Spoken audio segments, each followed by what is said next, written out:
Welcome to the Banker Lamp. Please enjoy the video. In this video, I will explain how to use Costco TurboTax. First, ensure you have an active Costco membership to qualify for special pricing on various TurboTax editions. You can often find significant savings compared to retail prices, making tax preparation more affordable.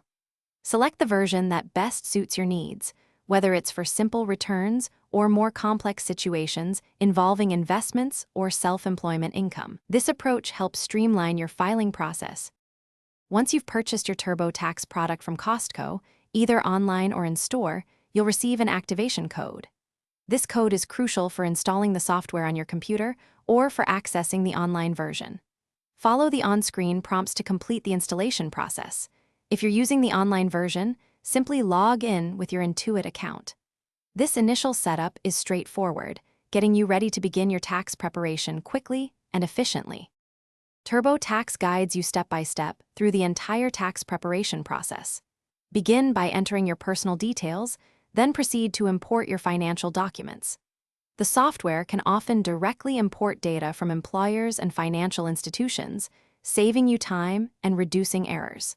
Pay close attention to potential deductions and credits, as these can significantly impact your tax outcome.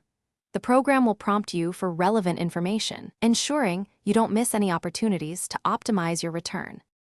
After inputting all your information, TurboTax performs a thorough review, checking for common errors and suggesting areas for improvement. Take your time to go through this review process carefully. Once you're confident everything is accurate, you can choose to e-file your return directly through the software, which is the fastest method. Alternatively, you can print and mail your return. Remember to keep copies of all your documents for your records. And speaking of smart choices, check out the description for a link to the Oala water bottle and other great deals. Thanks for watching. If this was helpful, leave a like and consider subscribing. See you next time.